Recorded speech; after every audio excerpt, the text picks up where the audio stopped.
ಕೇಳುಗರೆ, ಕಾರ್ಯಕ್ರಮಕ್ಕೆ ಸ್ವಾಗತ. ಈ ವಾರದ ಅತಿಥಿಯಾಗಿ ನಮ್ಮ ಜೊತೆಗೆ ಇರುವವರು ಕೂಡೂರು ರಾಮಚಂದ್ರ ಭಟ್ ಅವರು. ಇವರು ಓಶಿಮಾ ಸಿಸ್ಟಮ್ಸ್ ಪ್ರೈವೇಟ್ ಲಿಮಿಟೆಡ್ ಅನ್ನುವಂಥ ಸಂಸ್ಥೆಯನ್ನು ಹುಟ್ಟುಹಾಕಿದವರು. ಈಗ ಪ್ರಸ್ತುತ ಅದರ ಚೇರ್ಮನ್ ಹಾಗೆಯೇ ಮ್ಯಾನೇಜಿಂಗ್ ಡೈರೆಕ್ಟರ್ ಆಗಿದ್ದಾರೆ. ಅದರ ಜೊತೆಗೆ ಇವರ ಪರಿಚಯ ಮಾಡೋದಾದರೆ, ಇವರು ಉದ್ಯಮಿಯ ಜೊತೆಗೆ ಇವರು ಹ್ಯಾಮ್ ರೇಡಿಯೋ ಆಸಕ್ತರು ಕೂಡ ಹೌದು, ಹಾಗೆಯೇ ಹವ್ಯಾಸಿ ಫೋಟೋಗ್ರಾಫರ್ ಕೂಡ ಹೌದು, ಜೊತೆಗೆ ಕೃಷಿ ಚಟುವಟಿಕೆಗಳಲ್ಲೂ ತಮ್ಮನ್ನು ತಾವು ತೊಡಗಿಸಿಕೊಂಡಿದ್ದಾರೆ. ಸರ್, ಕಾರ್ಯಕ್ರಮಕ್ಕೆ ಸ್ವಾಗತ. ನಮಸ್ಕಾರ. ಆಕಾಶವಾಣಿಯ ಎಲ್ಲ ಕೇಳುಗರಿಗೆ ನಮ್ಮ ಶುಭಾಶಯಗಳು. ಸರ್, ಈಗ ತಮ್ಮ ಬಗ್ಗೆ ಹೇಳೋದಾದರೆ, ತಾವು ಮಾಡಿದ್ದು electrical engineering, BE in electrical ಅಂತ. ಈ ಒಂದು ಕ್ಷೇತ್ರದ ಬಗ್ಗೆ ತಮಗೆ ಆಸಕ್ತಿ ಮುಂಚೆಯಿಂದ ಇತ್ತ, ಅಥವಾ ತಾವು ಒಂದು ಇಂಜಿನಿಯರಿಂಗ್ ಮಾಡಬೇಕಾ ಅಂದರೆ ಯಾವುದೋ ಒಂದು ಕೋರ್ಸನ್ನು ಮಾಡೋದು ಅಂತ ಹೇಳಿ ಮಾಡಿದ್ರಾ, ಅಥವಾ ಅದರಲ್ಲಿ ಆಸಕ್ತಿ ಇದ್ದೇ ಮಾಡಿದ್ರಾ? ಪ್ರಶ್ನೆ ಭಾಳ ಸೂಕ್ತವಾಗಿದೆ. ಬಾಲ್ಯದಿಂದಲೂ ಸ್ವಲ್ಪ ನಾನು ಕೃಷಿ ಕುಟುಂಬದಲ್ಲಿ ಹುಟ್ಟಿ ಬೆಳೆದಂಥವನು. ಪರಂಪರೆಯಿಂದ ನಮ್ಮದು ಕೃಷಿಯ ಮನೆತನ ಕುಟುಂಬ. ಬಾಲ್ಯದಿಂದಲೂ ನನಗೆ ಸ್ವಲ್ಪ ಇಂಜಿನಿಯರಿಂಗ್ನ ಸೈಡಿಗೆ ಒಲವು. 5ನೇ ಕ್ಲಾಸಿಂದ ಹಿಡಿದು ಚಿಕ್ಕ ಸೈಕ್ಲಿಗೆ ಅದಕ್ಕೆ ಲೈಟ್ ಕೂರಿಸುವಂಥದ್ದು ಇರ್ಬೋದು, ಅಥವಾ ಬ್ಯಾಟ್ರಿಯಿಂದ ಇದು ಮಾಡ್ಬೋದು. ಮನೆಯಲ್ಲಿರೋ ಟಾರ್ಚ್ಗಳದ್ದೆಲ್ಲ ಬ್ಯಾಟ್ರಿ ಎಲ್ಲ ತೆಗೆದು ಅಪ್ಪ ಅಮ್ಮನ ಕೈಯಿಂದ ಬೈಗಳು ತಿಂದ್ಕೊಂಡದ್ದು ಈ ಥರದಲ್ಲಿ ಬಾಲ್ಯ ನನ್ನದು ಆಯಿತು. ಮನೆಯಲ್ಲಿ ಕೃಷಿಯ ಚಟುವಟಿಕೆಗಳು ಬಿರುಸಾಗಿ ನಡೆದರೂ ಕೂಡ ನಾನು ಸ್ವಲ್ಪ ಇಂಜಿನಿಯರಿಂಗ್ ಸೈಡೇ ನನಗೆ ಒಲವಿತ್ತು. ನನ್ನಲ್ಲಿ ಅಂಥ ಕನ್ಫ್ಯೂಷನ್ ಏನೂ ಇರಲಿಲ್ಲ. ಮೆಡಿಕಲ್ ಆಗಲಿ ಅಥವಾ ಬೇರೆ ಯಾವುದೇ ವಿಭಾಗದ ಬಗ್ಗೆ ಯೋಚನೆ ಕೂಡ ಮಾಡಲಿಲ್ಲ. ನಾನು ಬಾಲ್ಯದಿಂದಲೇ ಆ ಥರ ಇಂಜಿನಿಯರಿಂಗ್ ಅಂತ ಇತ್ತು. ಹಾಗೆ ಇಂಜಿನಿಯರಿಂಗನ್ನು ನಾನು ಸೆಲೆಕ್ಟ್ ಮಾಡಿದೆ. ಆವಾಗಿನ ಕಾಲ, ಆವಾಗ CET ಎಲ್ಲ ಇರಲಿಲ್ಲ, ಡೈರೆಕ್ಟ್ ಅಡ್ಮಿಷನ್. ನನಗೆ ಇಂಜಿನಿಯರಿಂಗ್ ಸೀಟ್ ಸಿಕ್ತು MIT ಮಣಿಪಾಲದಲ್ಲಿ. ನಾನು ಆಗ 5 ವರ್ಷದ ಇಂಜಿನಿಯರಿಂಗ್ ಆವಾಗ ಕೋರ್ಸ್ ಮಾಡಿದ್ದು. ಹಾಗೆ ಆಯಿತು. ಎಲೆಕ್ಟ್ರಿಕಲ್ ಯಾಕೆ ಅಂತೇಳಿ, ನನಗೆ ಇಂಜಿನಿಯರಿಂಗ್ನಲ್ಲಿ ಕೂಡ ಎಲೆಕ್ಟ್ರಿಕಲ್ ಎಲೆಕ್ಟ್ರಾನಿಕ್ಸ್ ನನಗೆ ಹೆಚ್ಚು ಆಸಕ್ತಿ ಇದ್ದಂಥ ಸಬ್ಜೆಕ್ಟ್. ಹಾಗಾಗಿ ಎಲೆಕ್ಟ್ರಿಕಲ್ ಇಂಜಿನಿಯರಿಂಗ್ ಮಾಡಿದೆ. ಆವಾಗ ಮನೆಯವರದ್ದು ಅದಕ್ಕೆ ಯಾವುದು ಸಲಹೆ ಕೊಡುವಂಥ ತಂದೆಯವರಿಗೆ ಅಷ್ಟು ಅದರ ಬಗ್ಗೆ ಗೊತ್ತಿಲ್ಲ ಅಂತ, ಇಂಜಿನಿಯರಿಂಗ್ ಅಂತ ಗೊತ್ತಿತ್ತು. ಹಾಗೆ ಎಲೆಕ್ಟ್ರಿಕಲ್ ಇಂಜಿನಿಯರಿಂಗನ್ನು ನಾನು ಆರಿಸ್ಕೊಂಡ್ರಿ. ಸರ್, ತಾವು ಈಗ ಮೂಲತಃ ಎಲ್ಲಿ ಅವರು? ತಮ್ಮ ಬಾಲ್ಯ ಎಲ್ಲಿ ಕಳೆದ್ರಿ? ತಮ್ಮ ಒಂದು ಕುಟುಂಬದ ಹಿನ್ನೆಲೆ ಏನು, ಅದರ ಬಗ್ಗೆ ಸ್ವಲ್ಪ ತಿಳಿಸಿ ಸರ್. ವಿಟ್ಲದ ಹತ್ರ ಕೂಡೂರು ಅಂತ ಹೆಸರಾಂತ ಮನೆತನ, ದಿವಂಗತ ಕೂಡೂರು ಕೃಷ್ಣ ಭಟ್ ಅಂತ. ಸಾಮಾಜಿಕವಾಗಿ ಬಹಳ ದೊಡ್ಡ ಹೆಸರು ಮಾಡಿದವರು, ದೊಡ್ಡ ಮಟ್ಟಿನ ಕೃಷಿಕರು ಕೂಡ ಆಗಿದ್ದವರು. ಈಗ ಅವರು ತೀರುವಾಗ ಒಂದು 26-27 ವರ್ಷ ಆಯಿತು. ವಿಟ್ಲದಿಂದ ಒಂದು 3 ಕಿಲೋಮೀಟ್ರ್. ಕೃಷಿಕ ಮನೆತನ, ಅಲ್ಲಿ ತಲೆಮಾರುಗಳಿಂದ ಕೃಷಿನೇ ಇದು ಮಾಡ್ಕೊಂಡು ಬಂದಂಥದ್ದು. ನಾವು 3 ಜನ ಅಣ್ಣ ತಮ್ಮಂದರು, 3 ಜನ ಅಕ್ಕ ತಂಗಿಯರು, ಒಟ್ಟು 6 ಜನರ ತುಂಬು ಕುಟುಂಬ. ನಾನು 2ನೇವನು. ಹೈಸ್ಕೂಲ್ ಆಗಲಿ PUC ಆಗಲಿ ಎಲ್ಲ ವಿಟ್ಲದಲ್ಲೇ ಮಾಡಿ ಮತ್ತೆ ಇಂಜಿನಿಯರಿಂಗಿಗೆ ಮಣಿಪಾಲಕ್ಕೆ ಹೋದವನು. ಬಾಲ್ಯ ಭಾಳ ಸುಂದರವಾಗಿತ್ತು. ಹಳ್ಳಿಯ ಜೀವನ, ನಡ್ಕೊಂಡು ಹೋಗುವಂಥದ್ದು, ಇಂಥದ್ದೆಲ್ಲ ಭಾಳ ಸುಂದರವಾಗಿ ಇತ್ತು. ಆಗಿನ ಒಂದು ಬಾಲ್ಯ ಅಂತ ಹೇಳಿದರೆ ಈಗಿನ ಬಾಲ್ಯಕ್ಕೂ ಆಗಕ್ಕೂ ತುಂಬ ವ್ಯತ್ಯಾಸ ಇತ್ತು. ಕೂಡೂರು ಕೃಷ್ಣ ಭಟ್ ಅಂದರೆ ನಮ್ಮ ತಲೆಮಾರಿನ ಅಥವಾ ಅದಕ್ಕಿಂತ ಒಂದು 20 ವರ್ಷ ನಂತರ ತಲೆಮಾರಿನವರಿಗೆ ಕೂಡ ಚಿರಪರಿಚಿತರು. ಅಣ್ಣ LN ಕೂಡೂರು ಅಂತ, ಅವರು ಈಗ ತೀರಿ ಹೋದರು, ಈಗ ಒಂದು 2 ವರ್ಷ ಮೊದಲು. ತಂದೆಯ ನಂತರಕ್ಕೆ ಕೂಡೂರಿನಲ್ಲೇ ನೆಲೆಸಿ ನಮ್ಮ ಕುಟುಂಬದ ಒಂದು ಪರಂಪರೆ ಇದೆ, ಅದನ್ನು ಬೆಳೆಸ್ಕೊಂಡು ಬಂದವರು ಅವರು ಕೂಡ. ಹಲವಾರು ಸಾಮಾಜಿಕ ಚಟುವಟಿಕೆಗಳಲ್ಲಿ ತೊಡಗಿಸ್ಕೊಂಡ್ರು, ವಿದ್ಯಾಸಂಸ್ಥೆಗಳನ್ನು ಕಟ್ಟಿ ಬೆಳೆಸಿದ್ರು. ಹೀಗೆ ಅವರು ಕೂಡ ತಂದೆಯ ನಂತರಕ್ಕೆ ಅದನ್ನು ಕೂಡ ಅವರು ಬೆಳೆಸಿ ಮನೆತನಕ್ಕೆ ಒಳ್ಳೆ ಹೆಸರು ತಂದವರು. LN ಕೂಡೂರು ಅಂತ, ಕ್ಯಾಂಪ್ಕೋದ ಮಾಜಿ ಅಧ್ಯಕ್ಷರು ಕೂಡ ಆಗಿದ್ದರು. ಹೀಗೆ ಕೂಡೂರು ಮನೆತನ ಈಗ ಕೂಡ ತುಂಬ ಜನಕ್ಕೆ ಪರಿಚಯ ಇದೆ. ಸರ್, ಈಗ ತಾವು ಹೇಳಿದ್ರಿ ಪ್ರಾಥಮಿಕ ವಿದ್ಯಾಭ್ಯಾಸ ಆಗಿರ್ಬೋದು, ಆದಮೇಲೆ PUC ಆಗಿರ್ಬೋದು ಅಲ್ಲೇ ಮಾಡಿದ್ರಿ ಅಂತ ಹೇಳಿ. ಅದರ ನಂತರ ಇಂಜಿನಿಯರಿಂಗ್ಗೆ ತಾವು ಮಣಿಪಾಲಕ್ಕೆ ಹೋಗ್ತೀರಿ. ಮಣಿಪಾಲ ಇಂಜಿನಿಯರಿಂಗ್ ಕಾಲೇಜ್ನಲ್ಲಿ, MITಯಲ್ಲಿ. ಒಂದು ಹಳ್ಳಿಯಿಂದ ಮಣಿಪಾಲದಂತಹ ಕ್ಷೇತ್ರಕ್ಕೆ ಹೋಗುವಂಥದ್ದು ಹೇಗಿತ್ತು? ತುಂಬ ಒಂಥರದ ಕಲ್ಚರಲ್ ಶಾಕ್ ಅಂತ ಹೇಳ್ತೇವೆ. ಅಂದರೆ ತೀರಾ ಸಾಂಪ್ರದಾಯಿಕವಾದಂಥ ಒಂದು ಎಜುಕೇಷನ್ ಪದ್ಧತಿಗೂ ಕೂಡ ಮಣಿಪಾಲದಲ್ಲಿ ಹೋಗುವ ಒಂಥರದ ಕಾಸ್ಮೋಪಾಲಿಟಿನ್. ಅಲ್ಲಿ ಬೇರೆ ಬೇರೆ ರಾಜ್ಯಗಳಿಂದ ಬಂದಂಥವರು, ಬೇರೆ ಬೇರೆ ದೇಶಗಳಿಂದ ಬಂದಂಥವರು, ಈ ಥರದ್ದೆಲ್ಲ. ಇಲ್ಲಿ ಇಂಜಿನಿಯರಿಂಗ್ ಮುಗಿಸಿದ ನಂತರ ತಾವೇನು ಮಾಡಿದ್ರಿ ಸರ್? ಇಂಜಿನಿಯರಿಂಗ್ ಮುಗಿಸಿದ ನಂತರ ನಮ್ಮ ಹಿರಿಯರ ಅಪೇಕ್ಷೆ ಏನಿತ್ತು ಅಂತ ಹೇಳಿದರೆ, ಎಜುಕೇಷನ್ ಅಂತ ಹೇಳುವಂಥದ್ದು ನಿನ್ನ ಉದ್ಯೋಗದ ಒಂದು ಹುಡುಕಿಕೊಂಡು ಹೋಗ್ಲಿಕ್ಕೆ ಇರುವಂಥ ವ್ಯವಸ್ಥೆ ಅಲ್ವೇ ಅಲ್ಲ. ವಿದ್ಯಾಭ್ಯಾಸ ಅದು ಪ್ರಾಥಮಿಕ ಅಥವಾ ಆನಂತರದ್ದು ಇರ್ಬೋದು, ಅಥವಾ ಇಂಜಿನಿಯರಿಂಗ್ ವಿದ್ಯಾಭ್ಯಾಸ, ನಿನಗೆ ಅದೊಂದು ಉದ್ಯೋಗ ಮಾಡಲಿಕ್ಕೆ ಒಂದು ಓಪನ್ ಆಗಿ ಮಾಡುವಂಥ ಒಂದು ವ್ಯವಸ್ಥೆ ಅಲ್ವೇ ಅಲ್ಲ. ನೀವು ಜೀವನದಲ್ಲಿ ಸ್ವಾವಲಂಬಿಯಾಗಿ ಬದುಕಬೇಕು ಅಂಥೇಳಿ ನಮ್ಮ ತಂದೆಯವರ ಅಥವಾ ನಮ್ಮ ಇಡೀ ಮನೆಯ ಒಂದು ಚಿಂತನೆ ಆಗಿದ್ದದ್ದು. ಸ್ವಂತ ಕಾಲ ಮೇಲೆ ನಿಲ್ಲಿಕ್ಕೆ ಬೇಕಾಗುವಂಥದ್ದು ವಿದ್ಯಾಭ್ಯಾಸ. ನಾನು ತಂದೆಯವರ ಮಾತನ್ನು ಮತ್ತೆ ಮತ್ತೆ ಹೇಳ್ತೇನೆ, ಯಾಕೆಂದರೆ ಆಗಿನ ಸಂದರ್ಭಗಳಲ್ಲಿ ತಂದೆಯ ಮಾತೇ ಮುಖ್ಯ ಅಲ್ವಾ. ಹೌದು. ನೀನು ಉದ್ಯೋಗವನ್ನು ಕೇಳ್ಕೊಂಡು ಹೋಗುವ ಇದು ಪ್ರಸಂಗ ಬರಬಾರ್ದು, ನೀನು ಉದ್ಯೋಗ ಕೊಡಬೇಕು, 4 ಜನರಿಗೆ ಉದ್ಯೋಗವನ್ನು ಕೊಡುವಂತ ಆಗಬೇಕು. ಇಂಜಿನಿಯರಿಂಗ್ ಆದ ಕೂಡಲೇ ಎಕ್ಸ್ಪೀರಿಯನ್ಸಿಂಗ್ ಅಂತ ಒಂದು 2 ವರ್ಷ ನಾನು ಹೋಗ್ತೇನೆ, ಇಲ್ಲ ಕೆಲಸಕ್ಕೆ ಹೋಗ್ತೇನೆ ಅಂತ ಹೇಳಿದ್ದಕ್ಕೆ ಕೂಡ ಅಪ್ಪ ಬಿಡಲಿಲ್ಲ. ಯಾರ ಜೊತೆ ಯಾರು ಸೇರಿಕೊಂಡು ನೀನು ಏನಾದ್ರು ಒಂದು ಸ್ವಂತ ಉದ್ಯೋಗ ಮಾಡು ಅಂತೇಳಿ ಹಾಗೆ ಹೇಳಿದ್ರಿಂದ ನಾನು ಒಂದು 4 ವರ್ಷ ಬೆಂಗಳೂರಿನಲ್ಲಿ ಒಂದು 5-6 ಜನರು ಒಂದು ಸೇರಿಕೊಂಡು ಒಂದು ಕಂಪನಿ ಮಾಡಿದ್ರು. ಆಗ ಚಿಕ್ಕ ಹುಡುಗ, ನಾನು 23 ವರ್ಷ. ಆವಾಗ ಬೆಂಗಳೂರಿನಲ್ಲಿ ಒಂದು ಪ್ಲಾಸ್ಟಿಕ್ ಉದ್ಯಮವನ್ನು ಪ್ರಾರಂಭ ಮಾಡೋಂಥ ಒಂದು ಕಂಪನಿ ಆಗಷ್ಟೇ ಓಪನ್ ಆಯಿತು. ಅದಕ್ಕೆ ನಾನು ಇನ್ವೆಸ್ಟ್ಮೆಂಟ್ ನಮ್ಮ ತಂದೆಯವರಾಗಿ ಮಾಡಿ ನಾನೊಬ್ಬ ಡೈರೆಕ್ಟ್ರಾಗಿ, ಟೆಕ್ನಿಕಲ್ ಡೈರೆಕ್ಟ್ರಾಗಿ ಅಲ್ಲಿಗೆ ಸೇರಿ ಅಲ್ಲ 4 ವರ್ಷ ಇದ್ದೆ. ಮತ್ತು ಯಾಕೋ ಅದಾಗಲಿಲ್ಲ, ಮತ್ತು ನಾನು ಊರಿಗೆ ಬರಬೇಕಾದಂಥ ಒಂದು ಸಂದರ್ಭ. ಆನಂತರ ಮಂಗಳೂರಿಗೆ ಬಂದೆ. ಮಂಗಳೂರಿನಲ್ಲಿ ಊರಿನಲ್ಲಿ ಏನಾದ್ರು ಮಾಡಬೇಕು ಅಂತ ಆಯಿತು. ಊರಿನಲ್ಲಿ ಅಂದರೆ ಫಸ್ಟಿಗೆ ವಿಟ್ಲ ಸುತ್ತಮುತ್ತಲು ಎಲ್ಲಾರು ಮಾಡೋದಂತ ಆಯಿತು. ಮತ್ತು ಡೆಸಿಗ್ನೇಟೆಡ್ ಇಂಡಸ್ಟ್ರಿ ಏರಿಯಾ ಆದರೆ ಒಳ್ಳೇದಂತ ಹೇಳಿ, ಮತ್ತು ಬೈಕಂಪಾಡಿಯಲ್ಲಿ ಮಾಡಿದ್ರು ಒಳ್ಳೇದು ಅಂತ ಹೇಳುವಂಥ ಇದಾಯಿತು. ಈ ಮಧ್ಯದಲ್ಲಿ ಕಲ್ತದ್ದು ಇಂಜಿನಿಯರಿಂಗ್, ಟೆಕ್ನಿಕಲ್ ನಾಲೆಡ್ಜು ಇದೆ. ಅದೊಂದು ಇಂಡಸ್ಟ್ರಿ ಸ್ಟಾರ್ಟ್ ಮಾಡಬೇಕಾದ್ರೆ ಒಂದು ಥರದ ಅನುಭವ ಬೇಕು, ಪ್ರಾಕ್ಟಿಕಲ್ಲಾಗಿ ಏನು ಬೇಕು ಅಂಥೇಳಿ. ಆವಾಗ ನನ್ನ ಒಂದು ಲಕ್ ಅಂತ ಹೇಳಬೇಕು, ಈ KSFC ಮತ್ತು ಬ್ಯಾಂಕು ಮತ್ತು ಡಿಪಾರ್ಟ್ಮೆಂಟ್ ಆಫ್ ಇಂಡಸ್ಟ್ರೀಸ್ ಇವರೆಲ್ಲ ಸೇರಿಕೊಂಡು ಒಂದು ಎಂಟರ್ಪ್ರಿನರ್ ಡೆವಲಪ್ಮೆಂಟ್ ಪ್ರೋಗ್ರಾಮ್ ಅಂತೇಳಿ 45 ದಿವಸದ ಒಂದು ಕೋರ್ಸನ್ನು ಬೆಂಗಳೂರಿನಲ್ಲಿ ಅದು ಆಫರ್ ಮಾಡಿದರು. ನಾನು ಅದಕ್ಕೆ ಸೇರಿಕೊಂಡಾಗ ಅದರಲ್ಲಿ ತುಂಬ ವಿಷಯಗಳು, ತೀರಾ ಫೀಲ್ಡ್ ಎಕ್ಸ್ಪೀರಿಯನ್ಸ್ಗೆ ಬೇಕಾಗುವಂಥ ವಿಷಯಗಳು ತುಂಬ ಇದ್ದಿದ್ದು. ಪ್ರಾಜೆಕ್ಟ್ ಐಡೆಂಟಿಫಿಕೇಷನ್ ಹೇಗೆ ಮಾಡಬೇಕು, ಒಂದು ಪ್ರಾಜೆಕ್ಟ್ ರಿಪೋರ್ಟನ್ನು ಹೇಗೆ ತಯಾರು ಮಾಡಬೇಕು, ಅಥವಾ ಒಂದು ಪ್ರಾಜೆಕ್ಟ್ ಅಂತ ಹೇಳೋ ಕಲ್ಪನೆಯನ್ನು ಹೇಗೆ ತರಬೇಕು, ಮಾರ್ಕೆಟ್ ಸರ್ವೆ ಹೇಗೆ ಮಾಡಬೇಕು, ಬ್ಯಾಂಕಿಂಗ್ನಲ್ಲಿ ಏನೇನು ವ್ಯವಸ್ಥೆಗಳಿದೆ, ಕರೆಂಟ್ ಅಕೌಂಟ್ ಅಂದ್ರೇನು, ಅದು ಕೂಡ ಆವಾಗ ಆ ಹಂತದಲ್ಲಿ ಗೊತ್ತಿರೋದಿಲ್ಲ. ಯಾವ್ಯಾವ ಥರದ ಲೋನ್ಗಳಿದೆ, ಟರ್ಮ್ ಲೋನಿಗೆ ಎಲ್ಲಿ ಹೋಗಬೇಕು, ವರ್ಕಿಂಗ್ ಕ್ಯಾಪಿಟಲ್ ಫೆಸಿಲಿಟಿಗೆ ಎಲ್ಲಿ ಯಾರನ್ನ ಇದೆಲ್ಲ ಪ್ರತಿಯೊಂದನ್ನು ಕೂಡ 45 ದಿವಸದ ಫುಲ್ ಟೈಮ್ ಒಂದು ಕೋರ್ಸ್ ಇತ್ತು. ಅದು ಈಗ ಅನ್ಫಾರ್ಚುನೇಟ್ಲಿ ಅಷ್ಟು ದೀರ್ಘವಾದಂಥ ಅಷ್ಟು ಡಿಟೇಲ್ ಆದ ಕೋರ್ಸು ಇದ್ದಾಗಿಲ್ಲ ನನಗೆ ಗೊತ್ತಿದ್ದಾಗೆ. ಆವಾಗ ನನ್ನೊಟ್ಟಿಗೆ ಒಂದು 30 ಜನ ಇದ್ದರು ಬ್ಯಾಚಲ್ಲಿ. ಅದರಲ್ಲಿ ತುಂಬ ಜನ ಎಲ್ಲ ಇಂಡಸ್ಟ್ರಿ ಮಾಡಿದ್ದಾರೆ ಈಗ. ಭಾಳ ಸಂತೋಷ, ಭಾಳ ಒಳ್ಳೆಯ ಒಂದು ಕೋರ್ಸ್ ಅದು. ಯಾವ ಇಂಜಿನಿಯರಿಂಗ್ ಎಂತ ಇದ್ದರೂ ಕೂಡ ಇದು ಪ್ರಾಕ್ಟಿಕಲ್ ಆಗಿ ಬೇರೆ ಡಿಪಾರ್ಟ್ಮೆಂಟ್ಗಳಿಂದ ಬಂದು ಬ್ಯಾಂಕರ್ಸ್ ಬರ್ತಿದ್ರು, ಚಾರ್ಟೆಡ್ ಅಕೌಂಟೆಂಟ್ಸ್ ಬರ್ತಾಯಿದ್ರು. ಹೀಗೆ ಬೇರೆ ಇವ್ರನ್ನ ಗೆಸ್ಟ್ ಲೆಕ್ಚರ್ ಆಗಿ ಕರೆದು ನಮಗೆ 45 ದಿವಸ ಕೋರ್ಸ್ ಮಾಡಿದರು. ಅದು ನನಗೆ ತುಂಬ ಹೆಲ್ಪ್ ಆಯಿತು. ತಾವು ಹೇಳಿದ್ರಿ ಬೆಂಗಳೂರಲ್ಲಿ ಒಂದು ಕಂಪನಿಯನ್ನು ಮಾಡಿದರೆ ಅದರಲ್ಲಿ ಒಳ್ಳೆ ಅನುಭವ ಆಗಲಿಲ್ಲ. ಈಗ ಮತ್ತೆ ಊರಿಗೆ ಬಂದು ಒಂದು ಕಂಪನಿ ಮಾಡಬೇಕಾದ್ರೆ ಎಲ್ಲಾದರೂ ಅದು ತಲೆಯಲ್ಲಿ ಇತ್ತಾ ಹಿಂದ್ಗಡೆ, ಆ ಅನುಭವದಿಂದ ಕಲ್ತದ್ದೇನಾದರೂ ಇತ್ತಾ? ಖಂಡಿತ ಇತ್ತು. ಒಂದು 3-4 ವಿಷಯಗಳನ್ನು ನಾನು ಅಲ್ಲಿ ಕಲ್ತ್ಕೊಂಡೆ. ಇಂಡಸ್ಟ್ರಿ ಮಾಡಬೇಕಾದಾಗ ಪ್ರಾಡಕ್ಟ್ ಸಿಲೆಕ್ಷನ್ ಆಗಬೇಕಲ್ಲ, ಏನು ಮಾಡೋದು ಅಂಥೇಳಿ. ಒಂದು ಅದಕ್ಕೆ ಪೊಟೆನ್ಷಿಯಲ್ ಇರಬೇಕು, ಇದೆಲ್ಲ ಯಾರು ಬೇಕಾದರೂ ಹೇಳುವಂಥದ್ದು. ಆದರೆ ನನ್ನ ಅನುಭವದಲ್ಲಿ ನಾನು ಕಂಡುಕೊಂಡಂಥ ಕೆಲವೊಂದು 3-4 ಬೇಸಿಕ್ ವಿಷಯಗಳಿತ್ತು. ಒಂದೇನಂತ ಹೇಳಿದರೆ, ಒಂದು ಉತ್ಪನ್ನನ ತಯಾರು ಮಾಡಿದಾಗ ಅದು ಮುಗಿಬೇಕು, ಅದು ಕನ್ಸ್ಯೂಮ್ ಆಗಬೇಕು. ಯಾಕೆಂದರೆ ಪುನಃ ಆ ಗ್ರಾಹಕರು ನಿಮ್ಮ ಹತ್ರ ಒಂದು ಸಲ ತೆಕ್ಕೊಂಡು ಅದು ಖುಷಿ ಆದರೆ ಪುನಃ ನಿಮ್ಮ ಹತ್ರ ಬರಬೇಕು.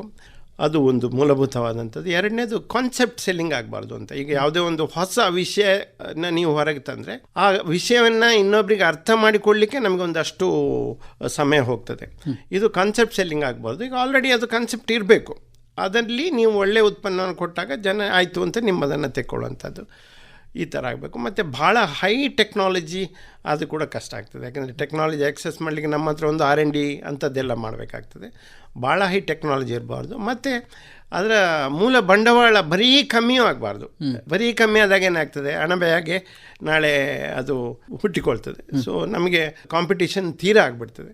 ಹಾಗೆ ಈ 3-4 ವಿಷಯಗಳನ್ನು ನಾನು ಒಂದು ಮೂಲಭೂತ ಅಂಶಗಳಾಗಿ ಇಟ್ಕೊಂಡೆ ನಾನು. ಮತ್ತು ಇನ್ನೊಂದೇನೆಂದರೆ, ನಾನು ಹೇಳಿದಾಗ ಕನ್ಸ್ಯೂಮೇಬಲ್ ಅಂತ, ಅದು ಮುಗಿಯುವಂಥದ್ದು ಅಂತ. ಮುಗಿಯುವಂಥದ್ರಲ್ಲಿ ಕೂಡ ಈಗ ನೀವು ಫಾಸ್ಟ್ ಮೂವಿಂಗ್ ಕನ್ಸ್ಯೂಮರ್ ಗೂಡ್ಸ್ ಅಂತ ಇದೆ, ಅದರದ್ದು ಬಹಳ ವಿಸ್ತಾರವಾಗಿದೆ ಅದರ ಮಾರ್ಕೆಟ್. ಅಷ್ಟು ಮಾಡ್ಕೊಳ್ಳಿಕ್ಕೆ ಕಷ್ಟ ಆಗ್ತದೆ. ಅದಕ್ಕೆ ಇಂಡಸ್ಟ್ರಿಯಲ್ ಕನ್ಸ್ಯೂಮೇಬಲ್ ಆದರೆ ಇನ್ನೂ ಸುಲಭ ಅಂಥೇಳಿ ನಾನು ಅದನ್ನೆಲ್ಲ ಶಾರ್ಟ್ ಲಿಸ್ಟ್ ಮಾಡಿ, ಮತ್ತು ನಾನು ಒಂದು ಮಾರ್ಕೆಟ್ ಅಲ್ಲೆಲ್ಲ ಸ್ವಲ್ಪ ಓಡಾಡಿ ಇಂಡಸ್ಟ್ರಿ ಕನ್ಸ್ಯೂಮಬಲ್ ಯಾವುದಾಗ್ಬೋದು, ಈ ಮಂಗಳೂರಿಗೆ ಸೂಕ್ತವಾಗುವಂಥದ್ದು ಏನಾಗ್ಬೋದು.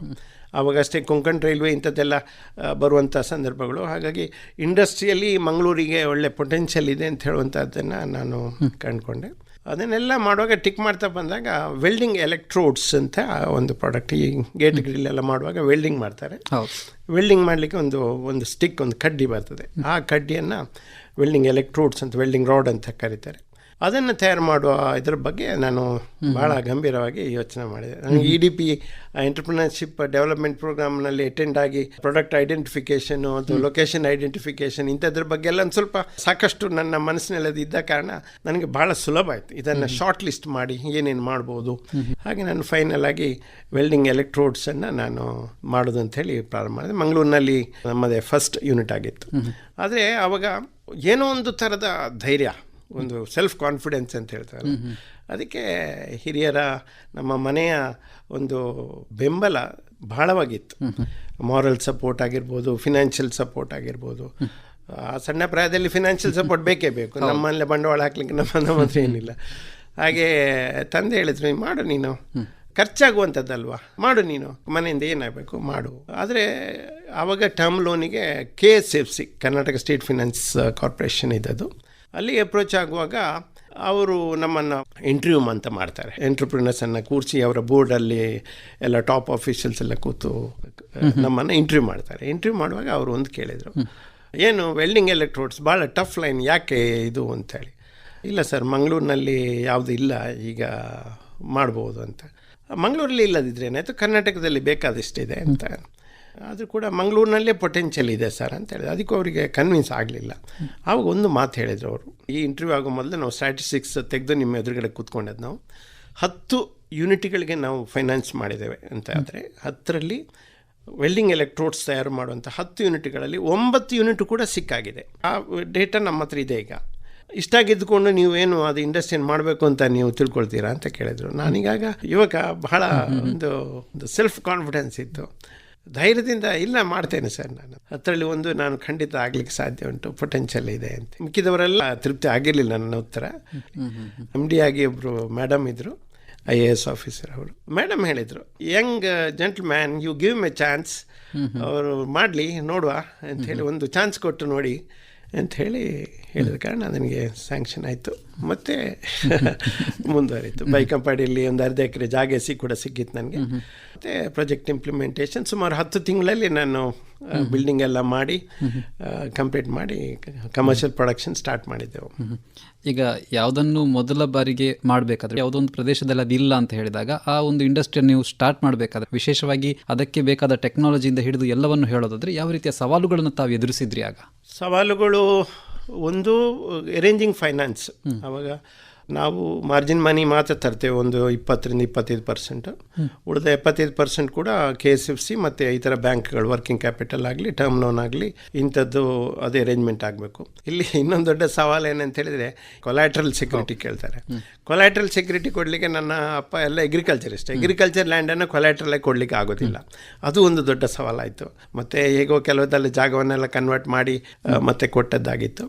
ಫೈನಾನ್ಸ್ ಅಂತ ತಗೊಳ್ಳುವಂಥದ್ದು. ಮತ್ತು ನಮಗೆ ಫಸ್ಟ್ ಹ್ಯಾಂಡ್ ಎಕ್ಸ್ಪೀರಿಯೆನ್ಸ್ ಇಲ್ಲಲ್ಲ. ಈಗ ಒಂದು ಸ್ಟಾರ್ಟ್ ಆಗುವಾಗ ಸಣ್ಣ ಆರ್ಗನೈಸೇಷನ್ ಇರುತ್ತೆ. ಆರ್ಗನೈಸೇಷನ್ ಸ್ಟ್ರಕ್ಚರ್ ಅಂತ ಹೇಗಿರಬೇಕು, ಅಕೌಂಟ್ಸಲ್ಲಿ ಯಾರಿರಬೇಕು, ಯಾವ್ಯಾವ ಮೂಲಭೂತವಾದಂಥ ಸೆಕ್ಷನ್ಗಳಿರಬೇಕು, ಇಂಥದ್ರ ಬಗ್ಗೆ ಎಲ್ಲ ಅನುಭವ ಇರೋದಿಲ್ಲ. ನಾನು ಅದಕ್ಕೆ ಏನು ಮಾಡಿದೆ ಅಂದರೆ, ಒಬ್ಬರು ಮ್ಯಾನೇಜ್ಮೆಂಟ್ ಕನ್ಸಲ್ಟೆಂಟನ್ನು ನಾನು ಎಂಗೇಜ್ ಮಾಡಿಕೊಂಡೆ. ತುಂಬ ಅನುಭವಸ್ಥರು, ಬೆಂಗಳೂರಿನವರು. ಅವರು ಇಲ್ಲೇ ಬಂದು ಒಂದು ವಾರ 10 ದಿವಸ ಹೀಗೆ 2-3 ಸಲ ಆ ಥರ ಬಂದು ಇಲ್ಲಿ ಕ್ಯಾಂಪ್ ಮಾಡಿ ನನ್ನೆಲ್ಲ ಗೈಡ್ ಮಾಡಿ ಯಾವ್ಯಾವ ಥರದ ಸ್ಟ್ರಕ್ಚರ್ಸ್ ಮಾಡಬೇಕು ಎಲ್ಲ ಬಿಟ್ಟು, ಒಂದು ಅಪಾಯಿಂಟ್ಮೆಂಟ್ ಮಾಡಬೇಕಾದ್ರೆ ಇಂಟರ್ವ್ಯೂ ಹೇಗೆ ಮಾಡೋದು ಅಂತ ಕೂಡ ಅವಾಗ ಗೊತ್ತಿರೋದಿಲ್ಲ ಆ ಹಂತದಲ್ಲಿ. ಅದನ್ನು ಕೂಡ ಅವರು ಹೇಳಿ, ಪೇಪರಲ್ಲಿ ವಾಂಟೆಡ್ ಅಡ್ವರ್ಟೈಸ್ಮೆಂಟ್ ಯಾವ ಥರ ಕೊಡಬೇಕು ಅಂತ ಕೂಡ ಆವಾಗ ಅನುಭವ ಇರೋದಿಲ್ಲ. ಅದನ್ನೆಲ್ಲ ಮಾಡಿ, ಅವಾಗೆಲ್ಲ ಪೇಪರ್ ಅಡ್ವರ್ಟೈಸ್ಮೆಂಟ್ಸ್ ವಾಂಟೆಡ್, ಈಗಿನಾಗೆ ಸೋಷಿಯಲ್ ಮೀಡಿಯಾ ಅದೆಲ್ಲ ಇಲ್ಲ. ಪ್ರತಿಯೊಂದಕ್ಕನ್ನು ಅವರು ನನಗೆ ಭಾಳ ಚೆನ್ನಾಗಿ ಅವರು ಪ್ರಾಕ್ಟಿಕಲ್ಲಾಗಿ ಹೇಳಿಕೊಟ್ರು. ಒಂದು 2-3 ತಿಂಗಳು ಅವರು ನನ್ನ ಒಟ್ಟಿಗೆ ಇದ್ದರು ಅಂತ ಹೇಳಿದ್ರು ಕೂಡ ತಪ್ಪಾಗಲಿಕ್ಕಿಲ್ಲ. ಅದೆಲ್ಲ ಪೂರಕವಾದಂಥ ಅಂಶಗಳು.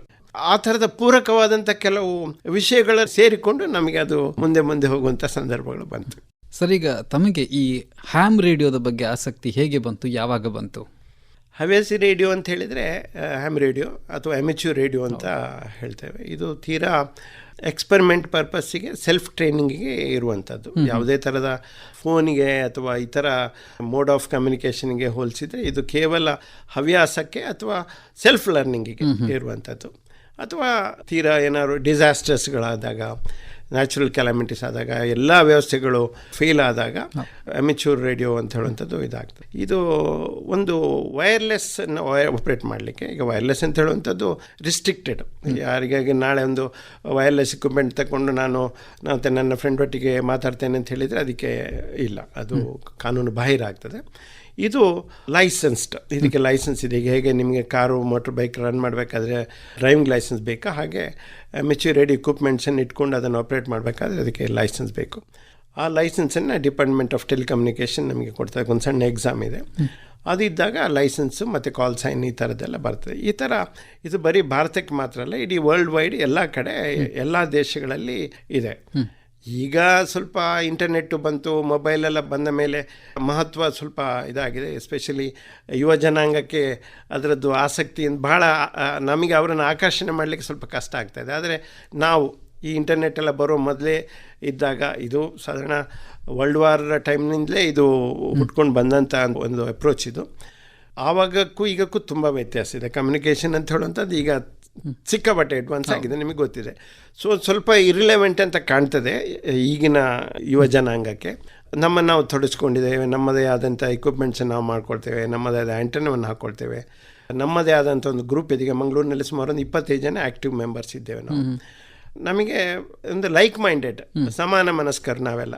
ನಮಗೆ ನಮ್ಮದೇ ಆದ ಕೆಲವು ವಿಷಯಗಳಿರ್ತದೆ ಮಾತಾಡ್ಕೊಳ್ಳಿಕ್ಕೆ, ನಮ್ಮದೇ ಆದಂಥ ಒಂದಷ್ಟು ಮಾಡಲಿಕ್ಕೆ. ಆ್ಯಂಟೆನಾಗಳಿರ್ಬೋದು, ಆ್ಯಂಟೆನಾದ ಬಗ್ಗೆ ಆಸಕ್ತಿ ಇರುವವರು ಒಂದು 4-5 ಜನ ಇದ್ದೇವೆ. ಹೀಗೆ ಬೇರೆ ಬೇರೆ ಥರದ, ಬರೀ ರೇಡಿಯೋಕ್ಕೆ ಸಂಬಂಧಪಟ್ಟದ್ದು ಅಂತಲ್ಲ, ನಿಮಗೆ ಹಾಬಿ ಯಾವುದು ಕೂಡ. ನಾಳೆ ಕಂಬಳದ ಬಗ್ಗೆ ಮಾತಾಡ್ಬೇಕಾದ್ರೆ, ಈಗ ನಾಳೆ ನೀವು ಆದರೆ ನಿಮಗೆ ಕಂಬಳದ ಬಗ್ಗೆ ಆಸಕ್ತಿ ಇದೆ, ನೀವು ಕಂಬಳದ ಬಗ್ಗೆ ಮಾತಾಡ್ಬೋದು, ಏನು ತೊಂದರೆ ಇಲ್ಲ. ಬೈಕ್ ರೈಡಿಂಗ್, ಮೌಂಟೇನಿಯರಿಂಗ್ ಇರ್ಬೋದು, ಅಥವಾ ಆಕಾಶದ ನಕ್ಷತ್ರಗಳ ಬಗ್ಗೆ ಮಾತಾಡ್ಬೋದು. ಯಾವುದೇ ಸಬ್ಜೆಕ್ಟಲ್ಲಿ ಕಮರ್ಷಿಯಲ್ ಇದು ಮತ್ತು ಪೊಲಿಟಿಕ್ಸ್, ಇದನ್ನು ಧರ್ಮ ಮತ್ತು ಈ ಥರ ಯಾರಿಗೂ ಒಂದು ಹರ್ಟ್ ಆಗದ ರೀತಿಯಲ್ಲಿ ಯಾವ ಸಬ್ಜೆಕ್ಟ್ ಬೇಕಾದರೂ ಮಾತಾಡ್ಬೋದು ಅಂತ ನಮಗೆ ಇದಿದೆ. ಹಾಗೆ ನಾನು ಆಗಲೇ ಹೇಳಿದಾಗೆ ಬಾಲ್ಯದಿಂದಲೇ ನನಗೆ ಈ ಎಲೆಕ್ಟ್ರಾನಿಕ್ಸ್, ಎಲೆಕ್ಟ್ರಿಕಲ್ ಅಂತ ಹೇಳೋದ್ರ ಬಗ್ಗೆ ಭಾಳ ಆಸಕ್ತಿ. ಹಾಗೆ ನಾನು ಕಾಲೇಜಲ್ಲಿ ಇರುವಾಗಲೇ ಹ್ಯಾಮ್ ರೇಡಿಯೋದ ಬಗ್ಗೆ ಕೇಳಿದ್ದೆ, ಬಟ್ ಆವಾಗ ಅದರ ಬಗ್ಗೆ ಹೆಚ್ಚು ಅವಕಾಶ ನನಗೆ ಸಿಗಲಿಲ್ಲ. ಆನಂತರ ನಾನು ಬ್ಯಾಂಗ್ಳೂರಿನಲ್ಲಿದ್ದಾಗ ಅಲ್ಲಿ ಹ್ಯಾಮ್ ರೇಡಿಯೋ ತುಂಬ ಜನ ಆವಾಗ ಮೆಂಬರ್ಸ್ ಇದ್ದರು, ಅವ್ರ ಮೂಲಕ ಪರಿಚಯ ಆಯಿತು. ಆಮೇಲೆ ಎಕ್ಸಾಮ್ ಕೊಟ್ಟೆ, ಲೈಸೆನ್ಸ್ ಬಂತು. ಆಮೇಲೆ ಮಂಗಳೂರಿಗೆ ಬಂದ ಮೇಲೆ ಅಂತೂ ಫುಲ್ ಫ್ಲೆಜ್ಡ್ ನನ್ನ ಹತ್ರ ವೈರ್ಲೆಸ್ ಸ್ಟೇಷನ್ ಇದೆ ಮನೆಯಲ್ಲಿ, ದೊಡ್ಡ ಆ್ಯಂಟೆನಾ ಟವರ್ ಎಲ್ಲ ಹಾಕ್ಕೊಂಡಿದ್ದೇನೆ. ವರ್ಲ್ಡ್ ವೈಡ್ ನಮ್ಮದೇ ಗ್ರೂಪ್ನಲ್ಲಿ ನಾವು ಮಾತಾಡಲಿಕ್ಕೆ ಆಗ್ತದೆ. ಈ ಹ್ಯಾಮ್ ರೇಡಿಯೋ ಅನ್ನುವಂಥದ್ದು ಈಗ ಇದರಲ್ಲಿ ಯಾವ ರೀತಿಯ ಮಾಡ್ಯುಲೇಷನ್ನ ಬಳಸ್ತಾರೆ ಮತ್ತು ಯಾವ ಅಲೆಗಳನ್ನು ಬಳಸ್ತಾರೆ ಇದರಲ್ಲಿ? ನಮಗೆ ನಮ್ಮದೇ ಆದಂಥ ಫ್ರೀಕ್ವೆನ್ಸಿ, ಸೆಟ್ ಆಫ್ ಫ್ರೀಕ್ವೆನ್ಸೀಸ್ ಇದೆ, ಬ್ಯಾಂಡ್ಸ್ ಅಂತ ಹೇಳ್ತೇವೆ. ಹೆಚ್ಚಾಗಿ ಶಾರ್ಟ್ ವೇವ್ ಅಂತ ಹೇಳಿದರೆ ನಿಮಗೆ ಸಾಧಾರಣ 1.8 ಮೆಗಾಹರ್ಟ್ಸಿಂದ ಹಿಡಿದು 30 ಮೆಗಾಹರ್ಟ್ಸು, 50 ಮೆಗಾಹರ್ಟ್ಸು, ಅದು HF. ಅಪ್ ಟು 30 ಮೆಗಾಹರ್ಟ್ಸ್ ನಿಮಗೆ HF ಅಲ್ಲಿ ಬರ್ತದೆ. ಅದು ಸ್ಕೈ ವೇವ್ಸ್. ಇಲ್ಲಿಂದ ನೀವು ಒಂದು ಆ್ಯಂಟನದ ಮೂಲಕ ನೀವು ಟ್ರಾನ್ಸ್ಮಿಟ್ ಮಾಡಿದರೆ ಅದು ಆಕಾಶದ ಅಯೋನೋಸ್ಫಿಯರಿಗೆ ಹೋಗಿ ಅಲ್ಲಿಂದ ರಿಫ್ಲೆಕ್ಟ್ ಆಗಿ ಕೆಳಗೆ ಬರ್ತದೆ. ಇದು ಸ್ಕೈ ವೇವ್ಸ್. ಅಂದರೆ ನಿಮಗೆ ಶಾರ್ಟ್ ವೇವ್ ಎಲ್ಲ ಇದರಲ್ಲಿ ಮೊದಲೆಲ್ಲ ನೀವು ಕೇಳಿರ್ಬೋದು, ತುಂಬ ಶಾರ್ಟ್ ವೇವ್ ರೇಡಿಯೋಸ್ ಈಗಿನ ಜನಾಂಗದವರಿಗೆ, ಈಗಿನ ಹುಡುಗರಿಗೆ ಗೊತ್ತಿರಲಿಕ್ಕಿಲ್ಲ.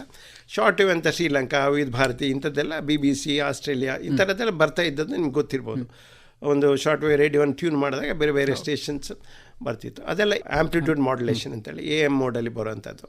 ಅದು AM ಮೋಡ್ ಯಾಕೆ ಅಂತ ಹೇಳಿದರೆ ಅದರದ್ದು ಬ್ಯಾಂಡ್ ವಿಡ್ತು ಸ್ವಲ್ಪ ಜಾಸ್ತಿ ಇರ್ತದೆ. ಯಾಕೆಂದರೆ ಸ್ಪಷ್ಟತೆ ಇರಬೇಕು. ಒಂದು ಮ್ಯೂಸಿಕ್ ಹಾಕಿದರೆ, ಒಂದು ಸಂಗೀತ ನೀವು ಬ್ರಾಡ್ಕಾಸ್ಟ್ ಮಾಡಿದರೆ ಅದರಲ್ಲಿ ಒಂದಿಷ್ಟು ಅದರ ಒಂದು ಸ್ಪಷ್ಟತೆ ಬೇಕು ಅಂತ ಹೇಳೋ ದೃಷ್ಟಿಯಿಂದ ಅದಕ್ಕೆ ಒಂದಿಷ್ಟು ಕಿಲೋ ಹರ್ಟ್ಸ್ ಬ್ಯಾಂಡ್ ವಿಡ್ತನ್ನು ಕೊಡ್ತಾಯಿದ್ರು.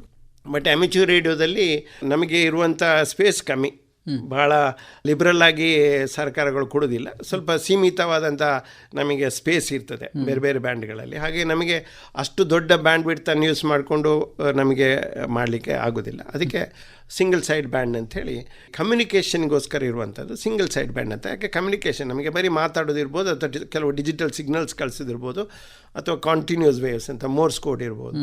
ಇದನ್ನು ಕಳಿಸ್ಲಿಕ್ಕೆ ನಿಮಗೆ ಅಲ್ಲಿ ಒಂದು ಭಾಳ ಒಂದು ನಿಮಗೆ ಹೈ ಫಿಡೆಲಿಟಿ ಅಗತ್ಯ ಇರೋದಿಲ್ಲ. ಸೊ ಹಾಗಾಗಿ ಸಿಂಗಲ್ ಸೈಡ್ ಬ್ಯಾಂಡ್ ಅಂತ ಕಮ್ಯುನಿಕೇಷನ್ಗೆ ಇರುವಂಥದ್ದು. ಅದು ತುಂಬ ಕಡಿಮೆ, 2.6 ಕಿಲೋ ಹರ್ಟ್ಸ್ ಇದರಲ್ಲಿ ಅದು ಸಿಗ್ನಲ್ಗಳು ಅಷ್ಟು ಬ್ಯಾಂಡ್ ವಿಡ್ತ್ನಲ್ಲಿ ಹೋಗ್ತದೆ. ಈಗ AM ಅಂತ ಹೇಳಿದರೆ ಸಾಮಾನ್ಯ ಒಂದು 20-25 ಕಿಲೋ ಹರ್ಟ್ಸ್ ಬೇಕಾಗ್ತದೆ AM ಟ್ರಾನ್ಸ್ಮಿಷನ್ಗೆ. ಮತ್ತಿನ ಇದು ಏನಂತಾರೆ ಎಫ್ ಎಮ್ನ ಅದು ಇನ್ನೂ ಕೂಡ ಒಂದು ಸ್ವಲ್ಪ ಅದು ಲಕ್ಸುರಿ, ಸ್ವಲ್ಪ ಅದರ ಬ್ಯಾಂಡ್ ವಿಡ್ತ್ ಇನ್ನೂ ಜಾಸ್ತಿ, ಅದರಲ್ಲಿ ಸ್ಪಷ್ಟತೆ ಇನ್ನೂ ಜಾಸ್ತಿ ಇರ್ತದೆ. ಫ್ರೀಕ್ವೆನ್ಸಿ ಮಾಡ್ಯುಲೇಷನ್ ಅಂತ ಈಗ ನಿಮ್ಮದೇ ಆಕಾಶವಾಣಿಯ ಟ್ರಾನ್ಸ್ಮಿಷನ್ಸ್ ಎಲ್ಲ ಹೆಚ್ಚು ಪಾಪ್ಯುಲರ್ ಇರುವಂಥದ್ದು ಎಫ್ ಎಮ್ ಬ್ಯಾಂಡ್ಗಳಲ್ಲಿ. ನಮಗೆ ಕೂಡ ಎಫ್ ಎಮ್ ಇದೆ. VHFನಲ್ಲಿ ಹೈ ಫ್ರೀಕ್ವೆನ್ಸಿ ಅಂತ 30 ಮೆಗಾಟ್ಸ್ವರೆಗೆ ನಾನು ಹೇಳಿದ್ನಲ್ಲ. ಆ ನಂತರದ ಹೈಯರ್ ಇದರಲ್ಲಿ ಅದು VHF ಅಂತ ಕರಿತೇವೆ. ನಂತರ UHF ಅಂತಿದೆ, ಮತ್ತು SHF ಸ್ಯಾಟಲೈಟ್ ಕಮ್ಯುನಿಕೇಷನ್ ಕೂಡ ನಮ್ಮಲ್ಲಿ ಇದೆ.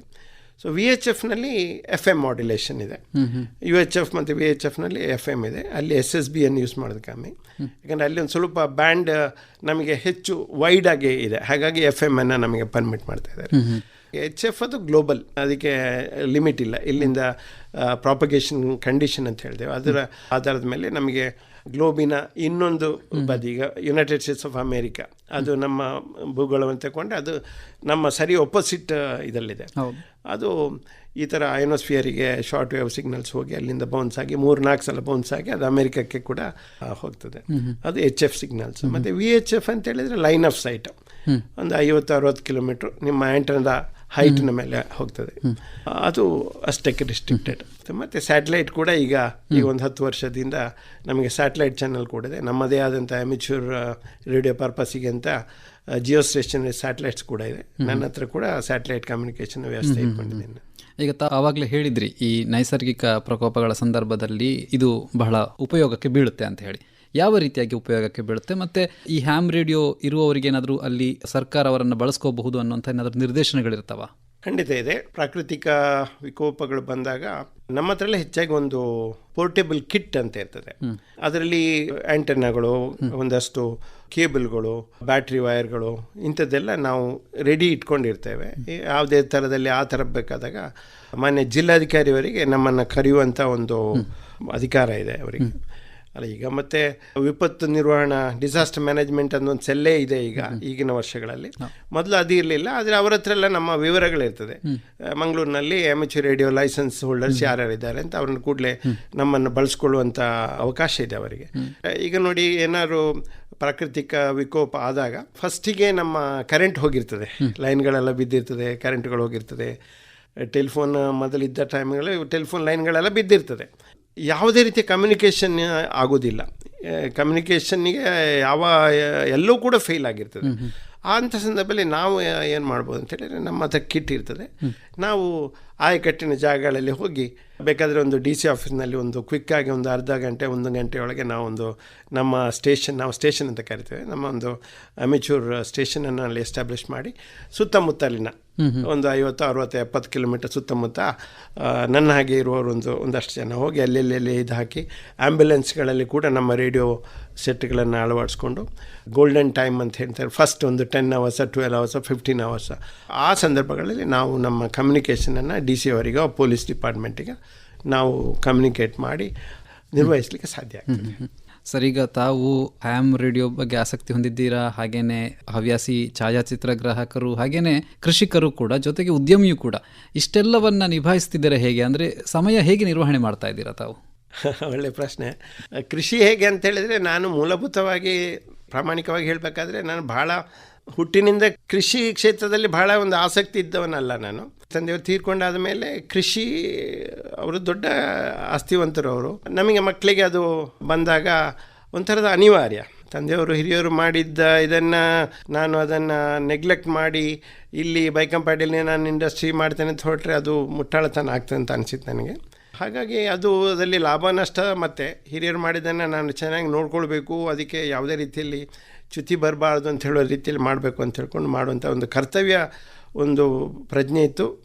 ಆ ದೃಷ್ಟಿಯಲ್ಲಿ ನಾನು ಫಸ್ಟಿಗೆ ಅದನ್ನು ಮಾಡಲಿಕ್ಕೆ ಹೊರಟೆ. ಆವಾಗ ಕೃಷಿ ಬಗ್ಗೆ ಹೆಚ್ಚು ಕೃಷಿ ಮನೆತನ ಆದರೂ ಕೂಡ ಫಸ್ಟ್ ಹ್ಯಾಂಡ್ ಇನ್ಫಾರ್ಮೇಷನ್ ಅಂತ ನನಗೆ ಇರಲಿಲ್ಲ. ಕಲ್ತ್ಕೊಂಡೆ ನಾನು. ಒಂದು 18 ಎಕರೆ ಅಡಿಕೆ ತೋಟ, ನಮಗೆ ಒಂದು 40-45 ಎಕರೆ ಆಗುವಷ್ಟು ಭೂಪ್ರದೇಶ, ಸೈಡ್ನಲ್ಲಿ ಕುಮಾರಧಾರ ನದಿ ನೀರು, ಯಥೇಚ್ಛವಾದ ನೀರು, 365 ದಿವಸ ಕೂಡ ಅಲ್ಲಿ ನೀರಿದೆ. ಒಂದು ಬದಿಯಲ್ಲಿ ನೀರು, ಇನ್ನೊಂದು 3 ಬದಿಯಲ್ಲಿ ಕೂಡ ಕಾಡು, ಪ್ರಕೃತಿ ಒಂದು ರಮಣೀಯವಾದಂಥ ಒಂದು ಜಾಗ. ಅಲ್ಲಿ ನನ್ನ ಕೃಷಿ ಕಡಬ ಅಂಥೇಳಿ. ಅದನ್ನು ನಾನು ಅಲ್ಲಿ ನನಗೆ ಆಗ್ತದೋ ಇಲ್ವೋ, ನನಗೆ ಅದರಲ್ಲಿ ಆಸಕ್ತಿ ಉಂಟೋ ಇಲ್ಲೋ ಪ್ರಶ್ನೆ ಇರಲಿಲ್ಲ.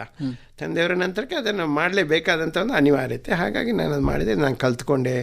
ಮತ್ತು ನನ್ನ ದೊಡ್ಡಪ್ಪನ ಮಕ್ಕಳು ಅಣ್ಣಂದರು ಎಲ್ಲರೂ ಕೂಡ ಕೃಷಿಯಲ್ಲಿರೋ ಕಾರಣ ನನಗೆ ಇನ್ಫಾರ್ಮೇಷನ್ ತೆಕ್ಕೊಳ್ಳುವಂಥದ್ದು ಯಾವುದೇ ಕಷ್ಟ ಆಗಲಿಲ್ಲ.